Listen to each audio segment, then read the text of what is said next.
Assalamualaikum warahmatullahi wabarakatuh. Bismillah, alhamdulillah, wassalatu wassalamu ala rasulillah, amma ba'du. Apa kabar anak-anak sekalian dan para orang tua serta ibu-ibu yang selalu menunggu atau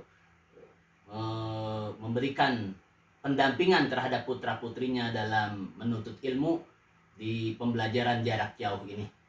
Mari sebelum kita belajar, kita berdoa kepada Allah Subhanahu wa taala semoga mendapatkan ilmu yang bermanfaat. Bismillahirrahmanirrahim. Rabbi zidni ilman warzuqni fahman. Amin ya rabbal alamin.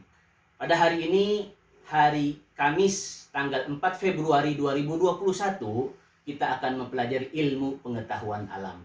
Pada hari ini kita akan membahas tentang perpindahan kalor dalam kehidupan sehari-hari.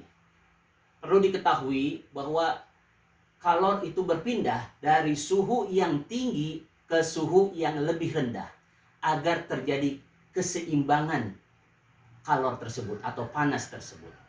Ada 3 cara dalam perpindahan kalor. Yang pertama konduksi, kedua konveksi, dan yang ketiga radiasi. Kita akan bahas satu persatu.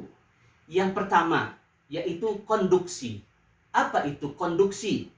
Konduksi merupakan perpindahan kalor tanpa disertai perpindahan zat perantara. Jadi kalor itu berpindah tapi tanpa disertai zat perantara. Contohnya, misalnya mencelupkan sendok ini. Sendok kita celupkan kepada air yang panas. Atau misalnya ada air lalu kita celupkan, maka sendok ini akan terasa panas. Kita pegang jadi tangan kita juga terasa panas. Kemudian juga contoh yang lain, tangan kita memegang cangkir nih. Cangkir ini berisi air panas. Lalu tangan kita akan terasa panas. Nah, itu contoh daripada perpindahan kalor secara konduksi. Ada juga misalnya kalian memiliki motor. Nah, ketika kita hidupkan, maka knalpot motor tersebut panas juga karena kita hidupkan mesinnya. Dan contoh yang lain, misalnya ibu-ibu nih sedang memasak, mentega itu bisa meleleh ketika sedang dimasak. Nah, itu contoh daripada perpindahan kalor secara konduksi. Kemudian yang kedua, perpindahan kalor secara konveksi. Apa itu konveksi? Konveksi merupakan perpindahan kalor melalui perantara, di mana zat perantaranya ikut berpindah. Contoh, air yang dipanaskan di panci. Nah, ketika masak tuh ibu-ibu tentunya masak air. Nah, airnya itu ikut panas. Nah, itu merupakan perpindahan kalor secara konveksi. Contoh yang lain, misalnya peristiwa air laut. Air laut atau suhu laut itu berpindah ke darat. Yaitu angin laut, ya, angin laut. Jadi perpindahan suhu dari laut ke darat. Kemudian juga ada angin darat, dari darat ke laut.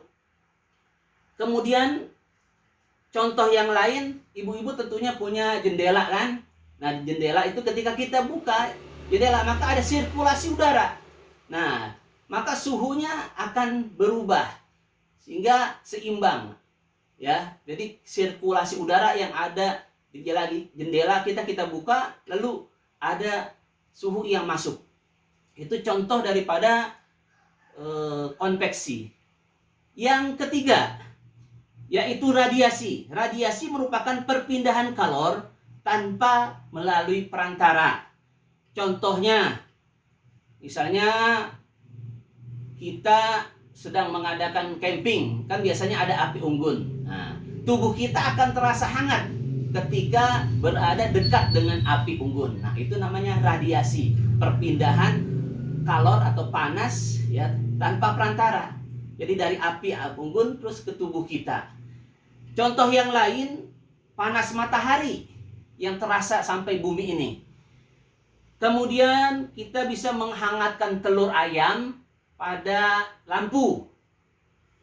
Kemudian juga kita menjemur pakaian saat matahari terik. Jadi ketika kita menjemur pakaian, itu pakaian yang tadinya basah bisa menjadi kering karena adanya radiasi matahari.